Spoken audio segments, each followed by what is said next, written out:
Welcome in to the 48 Minutes podcast on Believe, presented by BetOnline. I'm Ross Geiger, the former NBA video coordinator, and I'm joined alongside Bruce Bernstein, our four-time Emmy Award winner, who spent more than 3 decades at ESPN producing NBA shows, SportsCenter, and soaking up knowledge from the best 2 panelists in the business. Also joining us is the 2-time Emmy Award winner, Michael Worldby Freer, who's a senior writer at Stat Factor, specializing in writing advanced statistical NBA reports for various announcers across the league.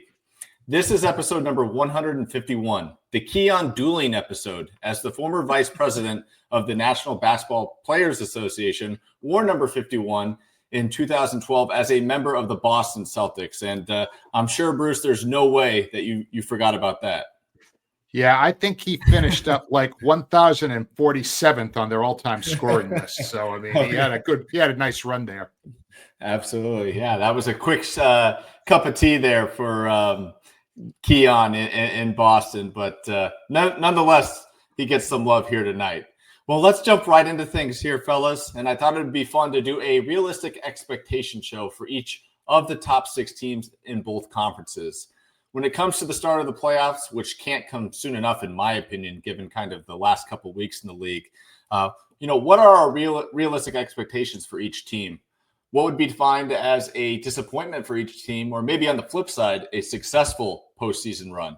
I'm curious how we might break down each team in each conference with the top 6 in mind for both. So let's go ahead and start out East, and let's work our way up from 6th to 1st, which brings us first to the Detroit Pistons, who are currently the 6th seed, scheduled to face the 3rd seed New York Knicks in round 1.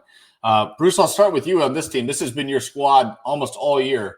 As someone that would take a big leap this year. They've clearly done that. They've already made history this season as they officially became the team with the worst record to reach the playoffs the following year, as they just won 14 games last season. So is any success, or even just making the playoffs, success alone, or do you think they can surprise some people and get past round 1? Well, it's already a successful season. And as you mentioned, I've kind of loved this team from the start. I knew that they were going to bear very little resemblance to that 14-68 train wreck from last year. The most optimistic predictions were that people were saying, maybe they'll compete for the play-in tournament. Well, they showed us a long time ago that they had kind of progressed, beyond that. Cade Cunningham's been an absolute stud.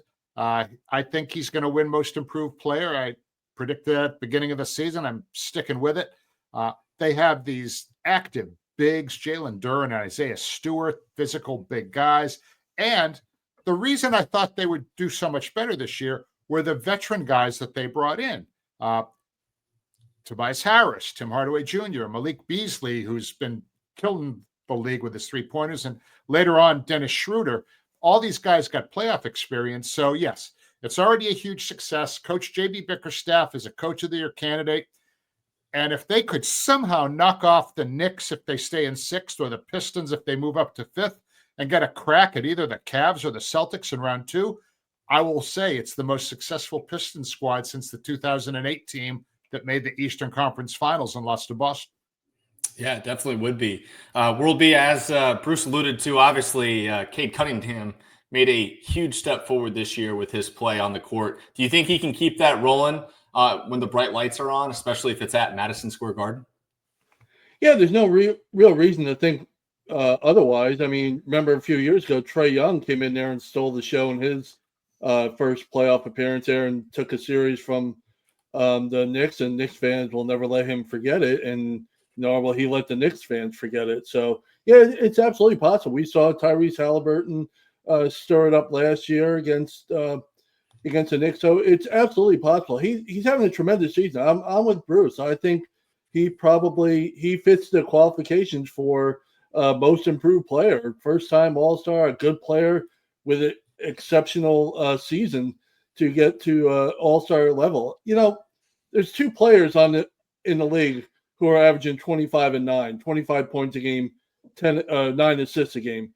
Joker is one of them, and it's Cade Cunningham. That's the list. Wow. So, that's pretty good category to be. Not bad. We've been waiting for this. It's been really a joy to watch him play, take control of his team. Second year in the league, remember he had injury issues. I think he only played like 12 games. He's really gotten it better, and they've responded. They're the most improved team in the league offensively, going from 27th to 14th in efficiency, or one of the most improved. I should say, I think third most. They're the most improved team defensively in efficiency, from 25th to 8th. So they have everything you'd want to pull off a surprise, and we're going to talk about them in a minute. But the way the Knicks are playing these days, it's nothing's a given for that team. Yeah, no doubt. And when you look at the Pistons, I don't care if they're matched up against the Pacers or the New York Knicks in this case, but one thing's for sure, this group, especially when the playoffs intensify, is going to spice things up on the court too. So get ready for some altercations. And by the way, we're talking about, because as of we're taping, they're 6th seed. They have a shot at 5th. They have a shot to get in the 4 or 5 game at the end of the season with those 2 games against Milwaukee. And we'll talk about the Bucks here too. So we're talking about now the Knicks may luck out and avoid them the way Detroit is playing. No doubt. And let's get to those 5th spot Milwaukee Bucks, who have suddenly rose back into 5th place behind the extremely strong play of their leader, Giannis Antetokounmpo, who's now set to have a first-round matchup currently with the 4th seed Indiana Pacers. If that were to say the same, just given that's where the standings are here today, World B, I mean, it's a rematch of last year's first round.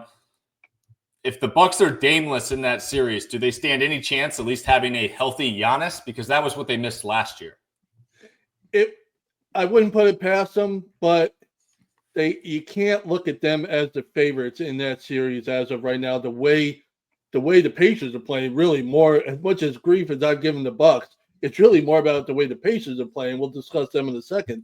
The Bucks have won 4 in a row, but Phoenix, Philly, Miami, the Pelicans, it's not exactly murderer's row they've been going up against here. So we'll take it. But here's the thing. Here's the thing about the Bucks, and this is what's really frustrating as a watcher, as an NBA fan.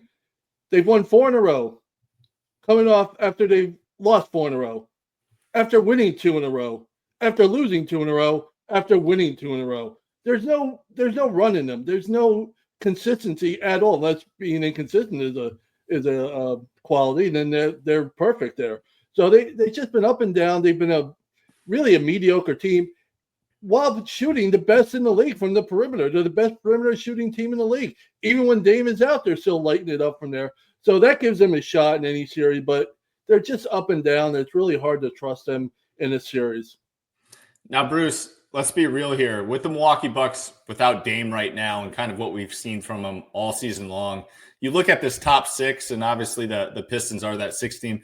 Is there anyone you'd consider them a favorite over in a first-round matchup? Well, it's funny. I think they would have a better shot against Indiana than they would against the Knicks. I'm not saying they would beat Indiana, but I think because they kind of have a little long-running thing with Indiana. That's a little bit more. There's a little more emotion there. So I think in a playoff series with Giannis, who should and probably would be the best player on the court for either team, I would give them a little bit more of a chance against Indiana than I would against the Knicks. Because look, if you want a textbook example of an MVP-worthy player, look no further than the Greek Freak. I mean, that team has been through so much misfortune. The reason we're still talking about them even being in the playoffs is because of him. I mean, whether they finish 5 or 6, Giannis will need to be absolutely heroic for them to win any playoff series, but he's capable of it. The good old days, you had Chris Middleton and Damian Lillard. Now you have Kyle Kuzma and Ryan Rollins. So, it's hard to really pick them to be a big threat. And, they now have a little more of a cushion over the Pistons. The Pistons lost on Monday night to Sac. So now they have a game and a half cushion in the 5th, which is, good for them. But as World B mentioned, those final 2 head-to-head games this weekend pretty much should decide who gets, the Pistons or the Bucks, who's going to finish 5, who's going to finish 6th.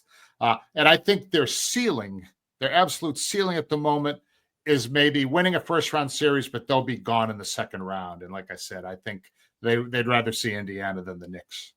I would agree with that. I think with Indiana, there's matchup problems for Giannis. Pascal and Miles Turner have had their issues trying to defend Giannis in the past, at least with New York. Obviously, Tom Thibodeau is more a defensive-centric guy, and he's got the defensive tools to kind of throw a lot of different bodies at him with OG Anunoby, Mikal Bridges, Josh Hart at times, and obviously some bigger guys down low. But, Turner's more of a softer big, and Giannis seems to always have his way with him. And their beef always started from that Oscar Tshiebwe game ball incident when the Pacers stole the game ball. And, also, let's not forget, Tyrese Halliburton is from Wisconsin, so it's almost like a homecoming game every time he steps foot in Milwaukee at the Pfizer Forum. Let's go ahead and touch on those Pacers here, Bruce. Given that we're on this matchup talking about them, they are the 4th seed. And my question to you is this: do you see another surprising playoff run in their future? Well, here's the thing. There are some things that I have always believed and always will believe, and one of them is that Rick Carlisle is as good a coach as anyone in the NBA. And in the playoffs, that's when a guy like Rick Carlisle can really earn his money when it comes to scheming and just breaking down the other team. You know how it is. Every playoff series, it's the players, but it's really the coaches too, because the adjustments that are made from game to game. I don't know that there's anybody that is any better than Carlisle. They can score a lot of points. They block some shots. I think their rebounding at times can be a little bit of a problem. But if they should end up with the Pistons in the first round, I mean, Carlisle will scheme his brains out against Cade Cunningham. But who plays with more intensity and energy than the Pistons? I mean, maybe Houston, maybe OKC, and that's about it. Okay. So I don't know that Indiana will match that mental intensity. I mean, they're talented, but for some reason, Indiana always seems a little loosey-goosey. Now, Carlisle might take care of that business, right out of the box. But I think, look, I mentioned before, the Pistons have those veteran guys. The Pistons don't have playoff experience as a unit, but they've got 4 guys with lots of playoff experience that are significant contributors. So, Detroit is just dangerous. They just really are. I just, I really respect them. And they've got everything to gain, nothing to lose, really, given that this is their first appearance in quite some time. Roby, what's your thoughts on Indiana? I know that we were speaking highly about them about a month or so ago, and their increase of defense. Yeah, and it's continued. I mean, they're 12 out of 15 here heading towards the playoffs. You can't do much better than that. And they're top 10 in offensive and defensive efficiency over that stretch. So they're getting it done at both ends. The defense is what has been a concern of mine as far as with this team goes, and they're definitely improved. They're the second most improved defense in the league from a season ago. So they've really got improvement. They've made the strides there. And Halliburton, since the All-Star break, I mentioned a couple shows ago, he's been unbelievable. 20-11 since the All-Star break, 45% shooting from three-point range, 54 overall. So he's been one of the best players in the league. I mentioned a couple of weeks ago, if you had an all-NBA team in the post-All-Star break, he'd probably make the list. And by the way, I want to see, as an NBA fan, don't we want to see the Bucks and the Pacers again in the first round? Let's deal with. Let's get Giannis healthy. I know Dame is out, but Giannis in the lineup. Let's get Giannis a shot at this team that really took it to them last year. The Pacers. Indiana reminds me of the Celtics in one respect, and that's basically they have essentially 6 starters on that team. Okay, not all of them start every game, but you've got Siakam, you've got Halliburton, you've got Turner, you've got Nembhard, you've got Nesmith, and you got Mathurin. Mathurin doesn't always start; sometimes he does. And then on Sunday, Obi Toppin started in place of Siakam, had 22 points. So they're they have a bunch of guys that if they start the game, they can get you 20. And whether the Pacers play the Bucks or the Pistons, I think it's a 7-game series in the first round. And that's one of the keys, I think, for this team. Number one is they got to get Mathurin back healthy because he's a huge key to this team. He brings a lot of energy, a lot of scoring production, whether he starts or comes off the bench, like you said, Bruce. And as far as them making another surprising run this year, the Indiana Pacers, if they match up with the Bucks in round 1, they've got to try to put them to bed early. I mean, you can't let this game go 6 or even 7 because if you go 7, all bets are off in one game with Giannis. So, and by the way, the Pacers, to your point, they need as many healthy guys as you can to get. That's a big advantage that they have potentially over the Bucks is the depth of that team when everybody's fully healthy. And the Bucks just don't have that now with Dame out. We saw what happened in the playoffs last season when the Pacers went up against the Knicks. The Pacers, basically just outlasted the Knicks. They destroyed them in Game 7 because the Knicks are limping to the finish line there at the end of the season and have too many healthy bodies at the end, and the Pacers did. So this is a big deal. If they can get everybody back, I'm with you. I think they have they should be the favorite over whoever it would be, the Pacers or the Bucks or the Pistons.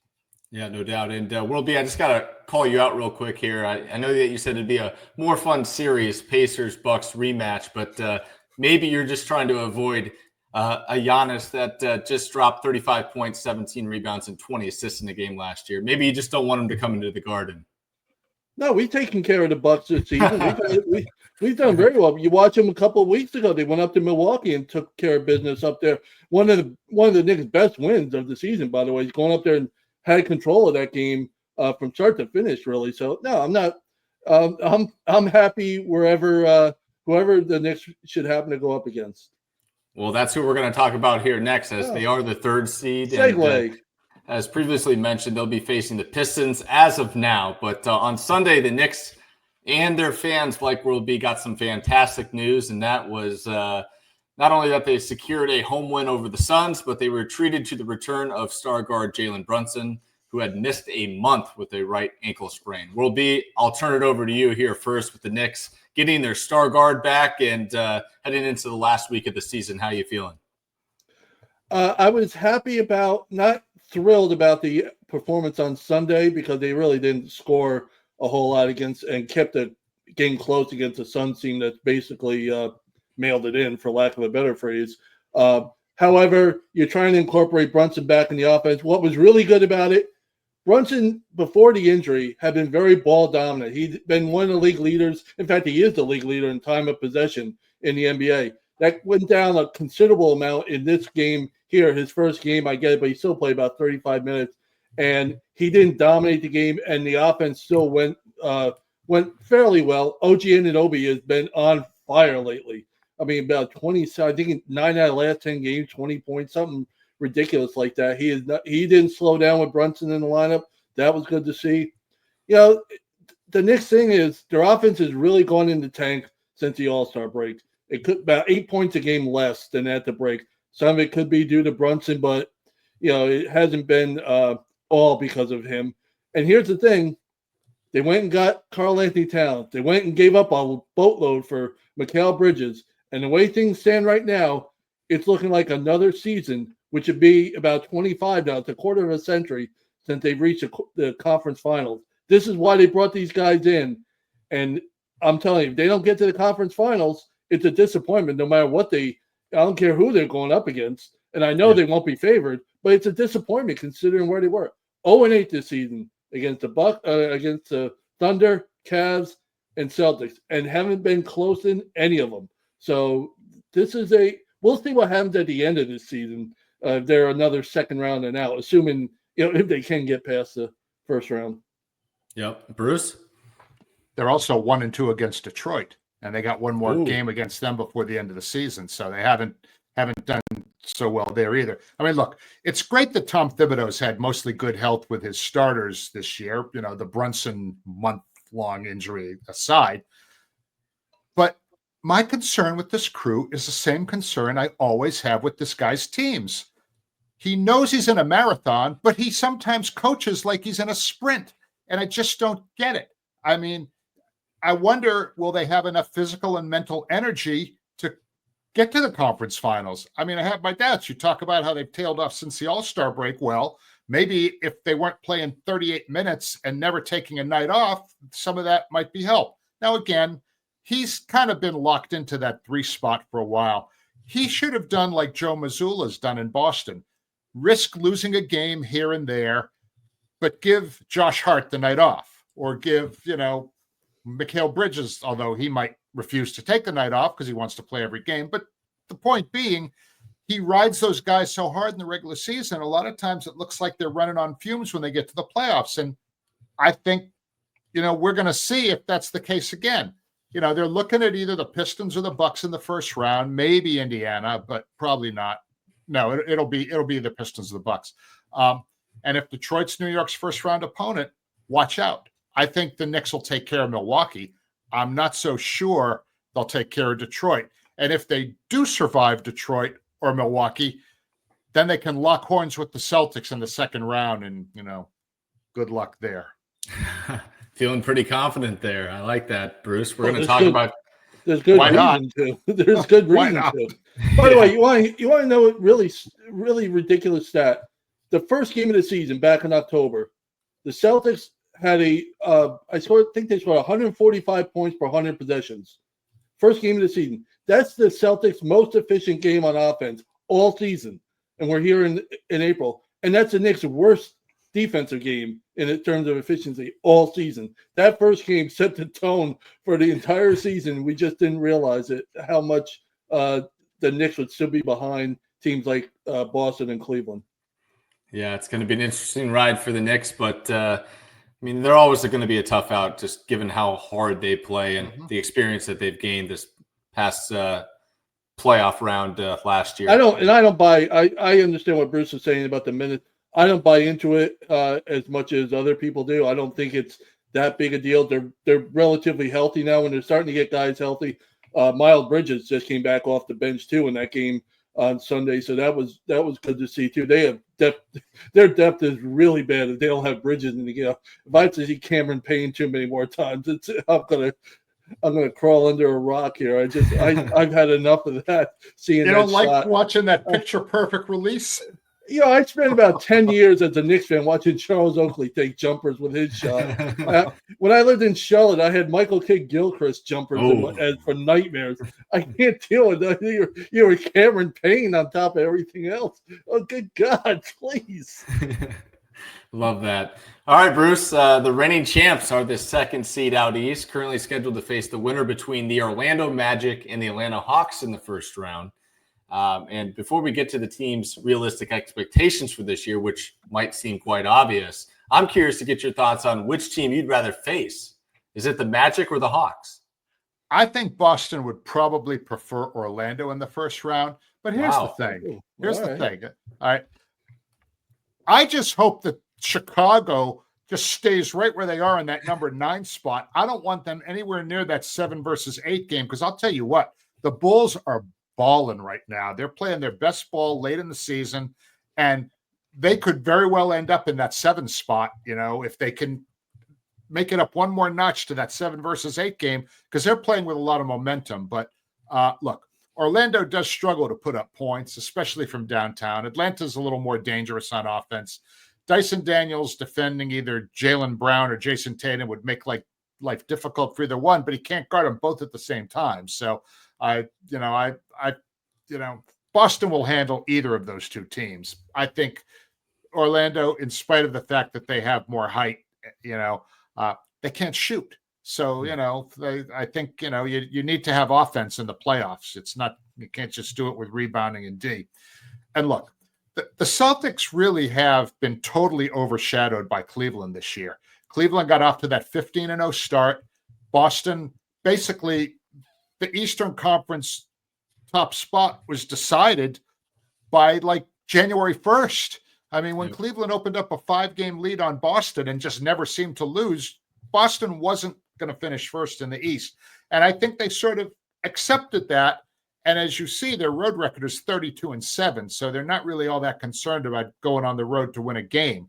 So, look, they have looked bored at times. Okay. They've blown leads and games they shouldn't have blown. The most egregious one was probably February 28th when they had a 25-3 lead on Cleveland in the first quarter, ended up losing that game by 7. Donovan Mitchell just went nuclear on him in the fourth quarter, as he usually tends to do. So, but since that meltdown, that was almost the game that caused them to flip the proverbial switch, because since that meltdown, they're 15-2. And they're peaking at the right time. As I mentioned, Missoula's done a really good job getting guys some rest. Jaylen Brown, if he plays every game the rest of the way, will only play 66 games, right? So he's going to barely qualify for postseason awards. He's had some injuries, but Missoula hasn't forced him back in, nor has he demanded to play. Everything seems to be kind of lining up well for them. So I feel real good about the Celtics. I've felt that way all along, and I think their upside is going to the finals. Yeah, I think that right now I look at the Celtics as kind of the favorite horse in a horse race. You know, they're kind of on that last lap, and you're kind of watching them now to see if they can catch up to the Cavaliers come playoff time. And obviously they're going to have a run in them and have a spark. So should be fun to watch. And as far as playing the Bulls, I mean, count me in for some Josh Giddey versus Peyton Pritchard half court shots. I mean, that could be a lot of fun, Bruce. Maybe scary to you. How about Kobe White? I mean, that guy, yeah. I mean, if Cade Cunningham wasn't the most improved player, I know, didn't he win it last year or he was close to winning it last year, maybe? He was a candidate, yes. Yeah. He just gets better and better and better. Every game I watch that guy, it's like, oh my God, I've never seen that before. And he's a stud. Yep. World B, what's your thoughts on Boston? Well, they're the best team in the league the last 5 weeks, 16-2. I mean, they're getting it done. Bruce mentioned they're dominating on the road. So there's really, as Bruce mentioned, there's really no panic in this team. I don't think at any point they were ever worried that they wouldn't catch the Cavaliers. I'm sure they were trying to, but they were more concerned about how they play. They're in a spot where they're worried about how they play rather than how an opponent plays, I think. And I think if they match up in the conference finals, no matter where they are in the final standings, although it's almost a given that it's going to be 1-2 Cleveland-Boston, it would have to be Cleveland winning the last four and Boston losing the last four, and that's just not going to happen. You've got to figure the Celtics, even though they wouldn't have home court, would still be the favorites, experience alone. They're top 10, in offensive and defensive efficiency. Again, they'll be like 3 years in a row. I don't think that's ever happened 3 years in a row for any team in NBA history to be top 10 in offensive and defensive efficiency. So, the one thing I would caution about the Celtics, proceed with caution, and I've mentioned it before, their regular lineup, which is Porzingis, Jason Tatum, Jaylen Brown, Derek White, and Drew Holiday, they've only been on the court for, I think, 23 games all season. That's not a heck of a lot. And they've been outscored in terms of total points and net efficiency, points per 100 possessions. They've been outscored in like 300-something minutes. They played over 600 minutes last season. They had a much more experienced group, much more cohesive group going into last season.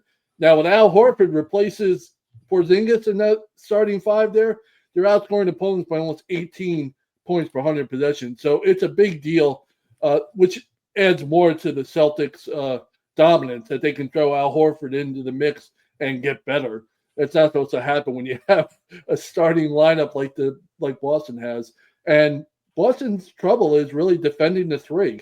That lineup that I mentioned, Porzingis and the other four, opponents shoot about 42% on them from 3-point range. So that's not a little bit. You get over 40%, that's a red flag of sorts. That being said, I think anything less than a trip to the finals again for Boston would be viewed as a disappointment.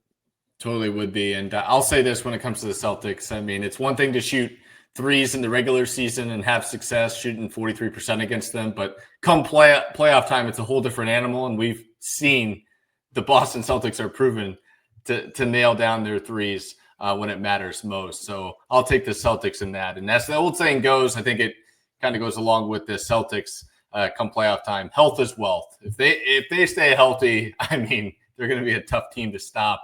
But they definitely. It's still an if with that team. It's still an if with that team. Yep. They're not getting any younger, put it that way. Yep. All right. And last but certainly not least, out east, the number one seed out east is the Cleveland Cavaliers. And Bruce, I realize that they've held the court as top dogs in the conference all season long. But is it unfair to say it's championship or bust for this group, given that this is their first full year as a core? Yes, championship or bust is a bit harsh, okay? But anything short of at least trip to the Eastern Conference Finals would be a huge disappointment, considering 15-game win streak, 12-game win streak, 16-game win streak. I mean, they have gone wire to wire. They started the season 15-0. They never looked back. They took over the Eastern Conference top record lead for good on October 30th. and never gave it up. They were never not number one in the East after October 30th. So that just tells you that this team, they're like a front-running horse. They never saw anything in front of them. They just kept running hard, and they didn't have a rough streak until they had really sewn up the East like mid-March. They had like 4 straight losses, but they were 9 games up on Boston at that point. It really was like, okay, they have been healthy, okay. After 78 games, their core 4, Garland, Mitchell, Allen, and Mobley, have all started at least 69 games, with Allen starting all 78, so he hasn't missed a start all season. As we know, DeAndre Hunter arrived in February, gives him a top-shelf wing defender against the Celtics. He can score. He's got a winning mindset. He fits right in there. Ty Jerome's had a breakout year. Max Strus missed a bunch of games. He's rounded into form. So, yes, they need to at least make the conference finals, or else this year will end up being a letdown. Ruby, what's your thoughts? Yeah, I think that's a fair assessment. I said Boston would be the favorite if a matchup between them. I think they would be the Vegas favorite. I think there's a lot of reasons to consider Cleveland a better team. For one, they've had the last time they met, as Bruce mentioned, back in February, was a tremendous comeback by Cleveland, and a really eye opener. Let's be honest, it was a really headlining game coming in, and it looked like it was going to be just Boston establishing themselves, and Cleveland. That was an eye-opening win, the way they came back in that game. Couple of things about them. They're on pace. Unless something disastrous happens the last week, they're going to have the best shooting season in NBA history. Last season was the Pacers, and they're going to top that in terms of effective field goal percentage. They're ahead of what Indiana was last season. They're the number 1 team shooting from 2-point range, and they're barely behind Milwaukee to be they're number 2 in 3-point shooting. So they can do it from anywhere. The 5 main shooting areas, guys, the restricted area, the rest of the paint area outside the restricted area, mid-range, corner threes, above the break threes, they're top 10 in everything. I mean, they just shoot the lights out from everywhere. That being said, Donovan Mitchell, worst shooter in the league from 3-point range in March. That's something you got to pay attention. Yeah. Now, he's sort of come back a little bit in first few games here in April, but he had a disastrous shooting game the other night from 3-point range. And Darius Garland has shot under 30% since the All-Star break from 3-point range. He's been banged up, but if he can't get it together, that's a concern as far as this great shooting season I just mentioned. Their 2 best guards, their 2 best players, arguably, need to pick it up in time for the playoffs. Yeah, the one thing I want to add on the Cavs real quickly here is, we talked about Cade Cunningham. What a jump he's made this season. Can he have that same jump come playoff time? I look at it along the same lines with Evan Mobley as well, because he is a key to this team, both offensively and defensively. He opens so much up for the Cavaliers, and he's under the same microscope as Cade in my eyes, as far as can he continue to produce like he has this regular season into the playoffs. And I'm really looking forward to continuing to monitor that. But yeah, they've got all the tools to put something together here and have a special season in the playoffs, but only time will tell, because they have not proven it yet. All right, let's go ahead and dive into the Western Conference top 6 teams. And I must point out that a lot of shifting could still be had with the playoff seeds before the start of the playoffs. With the Golden State Warriors losing to the Houston Rockets on Sunday night, the Dubs are now in a 4-team tie for the 5th through 8th spots out west. So something pretty crazy going on in the Western Conference standings. But let's go ahead and start out by talking about Steph and the Warriors and what our realistic expectations are for that team that does employ proven playoff stars, but have been far from consistent throughout the season. So as of now, they're projected to match up against the Los Angeles Lakers in round 1. Obviously, that can change. But Bruce, just kind of looking at them as a whole right now, how much life do you give them in the playoffs with Jimmy, Draymond, and Steph Curry? All I want is a first-round series against the Lakers. That's good. That's ratings gold. But yes, the Dubs are going to need to finish strong to lock up that number 6 spot. This week, they're at Phoenix, home against the Spurs, at the Blazers, before finishing up at home with the Clippers. With Steph and Jimmy buckets versus LeBron and Luka, I mean, what else do you want? I mean, Draymond Green can cause all sorts of mayhem against the Lakers front line. And I'd honestly love to see friend of the show, Brendan Pajemski, battling Austin Rivers in sort of a, secondary sort of, matchup. I think Austin Reeves, right. Exactly. And look, the Dubs won it, 3 years ago. Butler's breathed new life into this team. They looked like a spent force before he got there, but not anymore. He's never won a chip. This is his last best chance to get one, so hopefully we'll see some classic playoff Jimmy. Yeah, that would be a lot of fun to see a Lakers-Warriors first-round matchup for sure. World B, what's your thoughts on the Dubs? I think they're for real since Butler has made such a difference on this team. They're 20-3 when Butler and Curry are both in the lineup. I mean, that's ridiculous. It's unbelievable. Overall, since Butler arrived, they're 21-6, third best record in the league. We have enough of a sample size, I think, now, more than a quarter of the season, and seeing what they've done. They're top 10 in offensive efficiency. They're top 10 in defensive efficiency since Butler arrived. These are serious numbers to talk about. They are definitely a team that I know they're going to be the 6th seed or trying to get to 6th seed or maybe up to 5th. But if they get locked into that playoff spot or whatever, that bottom part of it, they don't care about going on the road or whatever. They have a better efficiency. They're the only team in the West that has a better net efficiency, outscoring opponents per 100 possessions on the road than at home. So it doesn't matter to them. They're 9-0, I think, on the road with Butler and Curry in the lineup together. So they can get the job done. I love the fact that Butler's arrival has really elevated Curry's game to a point. Although you wouldn't know it by Sunday night's performance, was a disaster.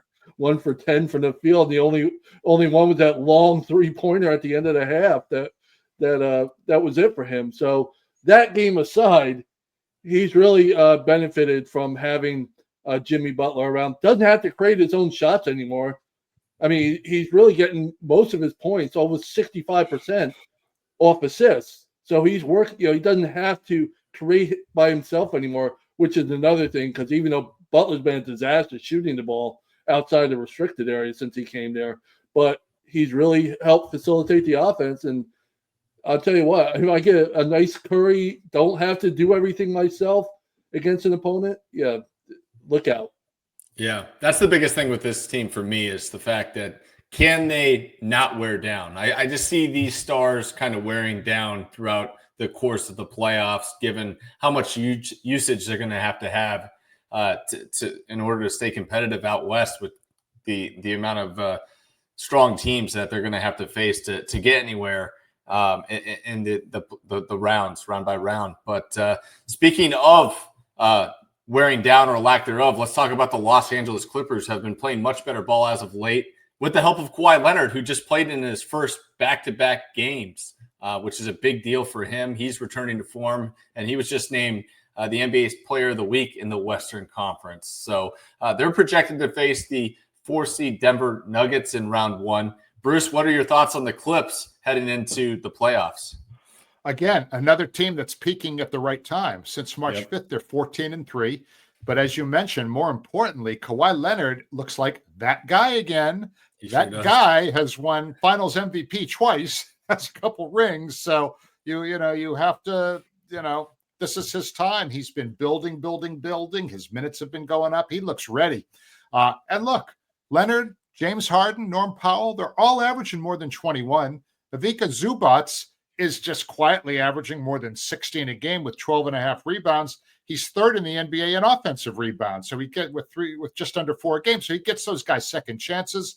And of all the 46 and 32 teams, and there's 5 of them right now, okay, they are the better defensive team out of all of them, okay? They allow the 4th fewest points in the league.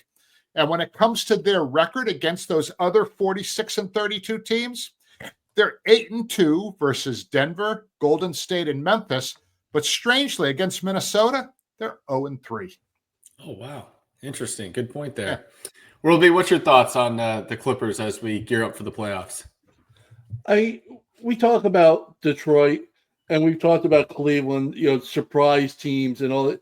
Has there really honestly been a bigger surprise team than what the Clippers are doing this season? No.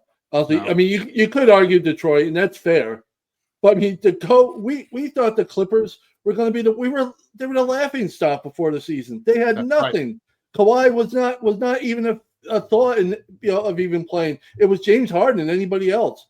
Well, here they are. If they win their last 4 games, they're going to win 50. I mean, and Ty Lue's not going to win Coach of the Year, but if he doesn't finish in the top 3, let's just do away with the award.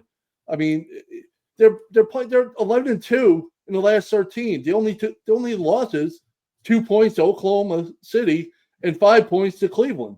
I mean, that's it. And that's not bad. And their defense, the one thing we talked about before the season, if they were going to do anything this season, they were going to have to do it at the defensive end. And that's why given Ty Lue, who, you guys know, I think is the best coach in the league. That's what they've done. They become one of the best defensive teams in the league. As Bruce mentioned, Kawhi Leonard ramping up the minutes. He's playing a lot more. He's played, 11 out of the last 12 games, not to mention the back-to-back that you mentioned, Ross. I mean, they're scoring about 120 points per 100 possessions when he's been in the lineup over these last dozen games. As Bruce mentioned, they are peaking at the right time, and the potential matchup with the Nuggets, a team that isn't peaking at the right time.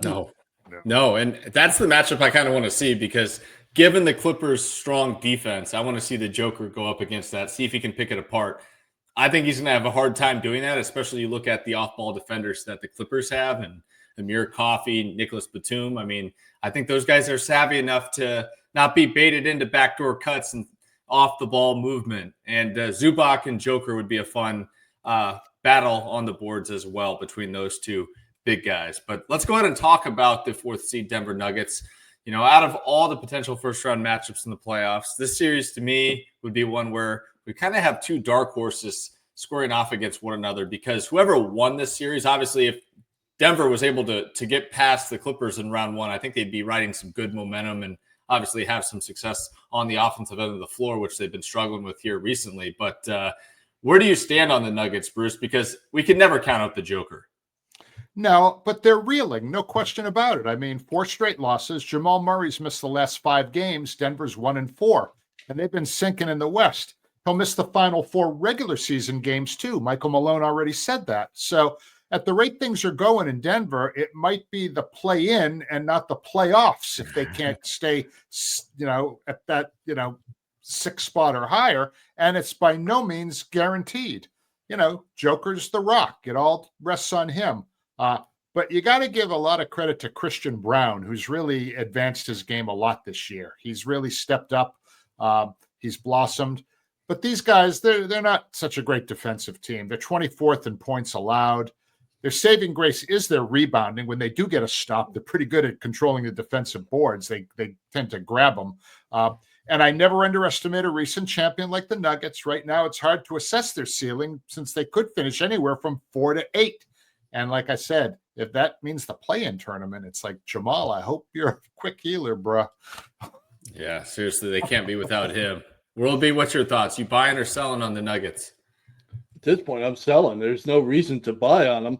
I mean, the one thing, if you want to look at history, the last time they lost 4 in a row was the 22-23 season in March of 23. They turned around and parlayed that into a championship. So if you want to look at history from that regard, this is a good omen. But that's really wishful thinking because, as Bruce mentioned, their defense hasn't been good. And their offense, without Jamal Murray, their offense when Joker's off the court, I've been talking about all season, for 2 seasons now, is really a disaster, which I always found perplexing given the quality lineup of players they have on the court besides Joker. But when during these 4-game losing streak in 73 minutes, the Joker's been off the court because he does have to sit, guys. He does have to take a break. They're scoring like 92 points per 100 possessions. You can't win. You just can't win in this era when you can't score points with your best players off the court. I mean, it's really anemic. So it's just really been a disaster. As Bruce mentioned, they're 20th in defensive efficiency. That's just not a recipe for advancement in the playoffs. If you're going to do that, you better have a top-notch offense And with Jamal Murray out, it's just they just don't have it. And when Joker hits the floor or hits the bench, they just don't have any offense, really. Yeah. And next up, we've got the Los Angeles Lakers. They are the 3 seed. And I've got to admit, despite seeing both Luka and LeBron on that roster, I still can't wrap my head around how they are top 3 in the West. Call me a hater all you want, but given their front court situation, I don't know if I'm buying them in the postseason. I mean, Bruce, is there any chance they could become the biggest disappointment out of all the NBA playoff teams this season? Bruce, you with us? I'll ask you until we get Bruce back. I mean, could they be the biggest disappointment out of all the NBA playoff teams? Is there a chance of that, or am I crazy? No, there's absolutely it absolutely could happen. Especially like we said, they go up against a Golden State team. What a matchup! The names aside, the matchup between the Warriors with a Jimmy Butler coming, how much they've been resurgent, and then the Lakers, how much they've improved since Luka came out. They really have. I mean, 13-7 when Luka and LeBron are in the lineup. But the big number, 9-2 against teams with winning records when they have both players in the lineup. So that's a big deal. You don't see it. But the Lakers are a weird team because, like you said, they don't have a dominant trait. What's their dominant trait? They don't have one. Star power. You talk about, yeah, that's it. I mean, you don't. Their defense has been good, has been very good. Their offense has been up and down. But I'll say this: since Luka joined, they've really been shooting the 3-pointers. Yes. I mean, Didn't almost they hit half like 33 the other night? Yeah, they hit like 30-something threes. Yeah, and it's not just the amount they're taking; it's the amount they're making. Almost 50%. I think it's like 48% of their shots since Luka came aboard are 3-point attempts. So and they're shooting about 37%, which means like 40% of their scoring comes from threes. So and LeBron had a disastrous March shooting the ball, and then he's picked it up again in April. So they have that. It's really a tough call with the Lakers. It's depending on the matchup. Obviously, Golden State matchup would be ratings gold, as you mentioned. But there's so many scenarios that could factor in. They could end up with the Nuggets again. Another first-round matchup with the Nuggets. How ridiculous would that be? So there's that's what makes the Western Conference so intriguing here come postseason time. For sure. Bruce, what are your thoughts on the Lakers? Well, they've really played at a great clip. They've gone 22-11 since February 1st. They still have some work to do, but they look pretty solid in that 3 spot. They do get OKC on Tuesday again. They beat those guys on Sunday, and they also have Dallas, Houston, and Portland. The Dallas game on Wednesday has a lot of drama because that's Luka's first game back in Dallas, since the trade.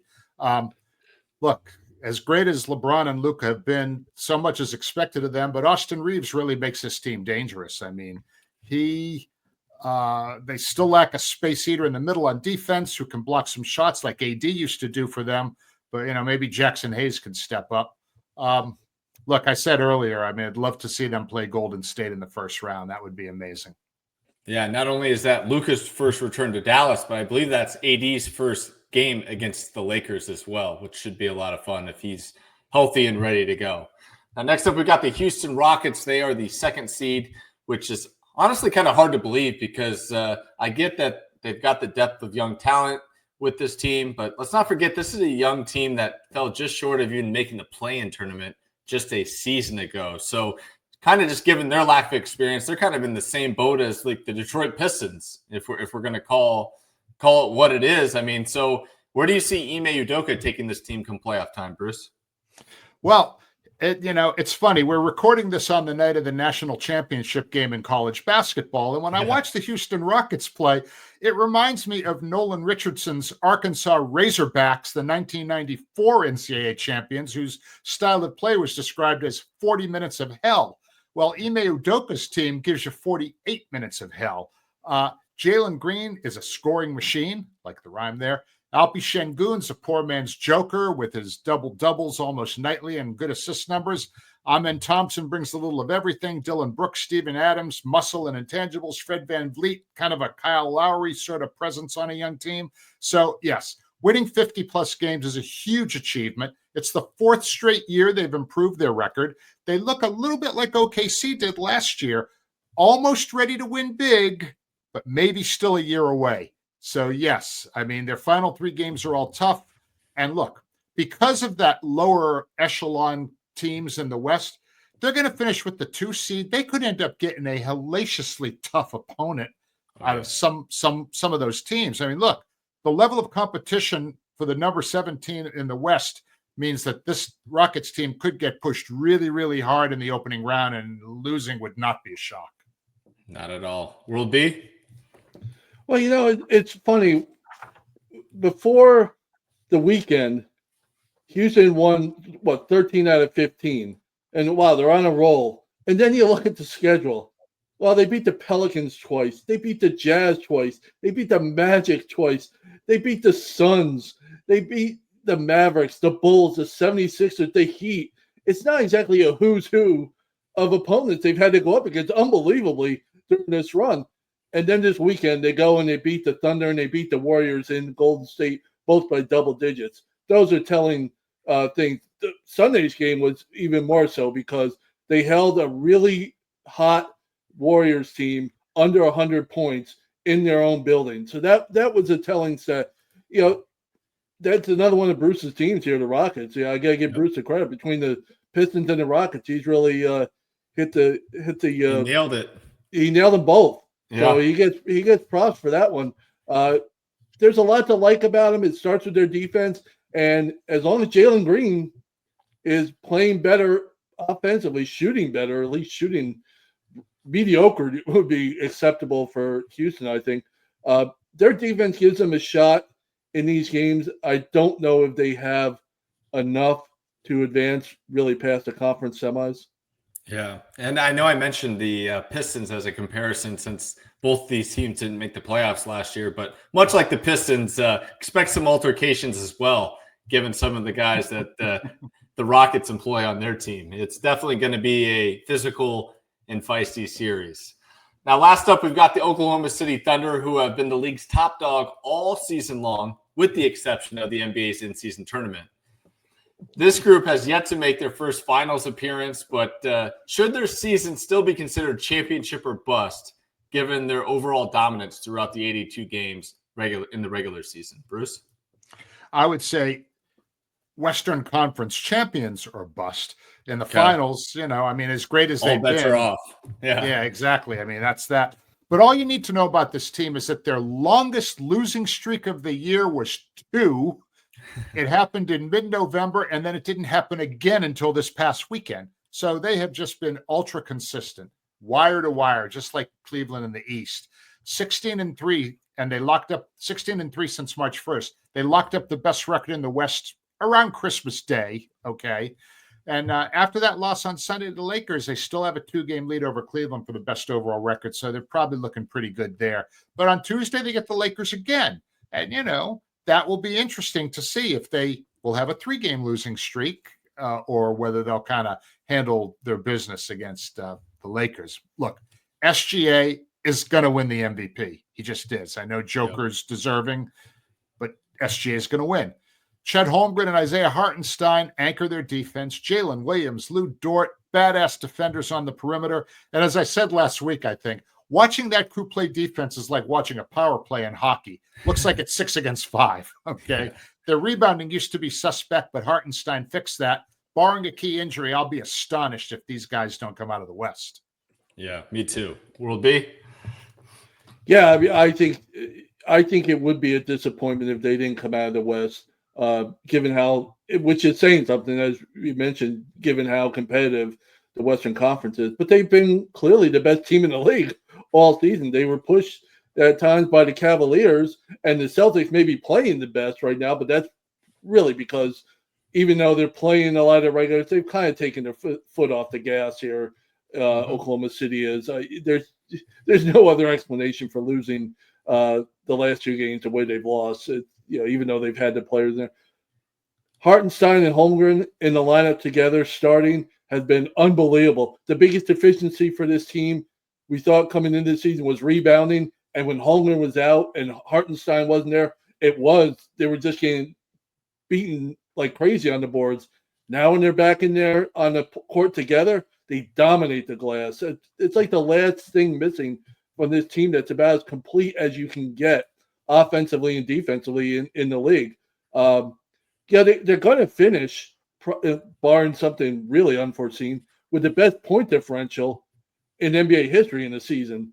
Wow. Given how which is something considering they've just lost their fifth game by double digits the last couple of games, and they're still going to do it. They've been the most complete team all season. I don't buy into you have to take steps. Well, on your way to the title. Well, they took a step last season. They got eliminated. They learned from that. Now this is their time. If they don't make the NBA Finals, to me, it'd be a disappointing season for them. Yeah, and out west, it will be all eyes on the Oklahoma City Thunder moving forward. Well, fellas, this was a lot of fun, and lots to look forward to here in the near future with round one of the playoffs, as well as the play-in tournament. Lot to still be ironed out. But for this edition of the 48 Minutes podcast, that will do it. Thanks for tuning in, and we'll be back with you next week to be sure you're up to date in 48 on all things around the association. Take care, everyone.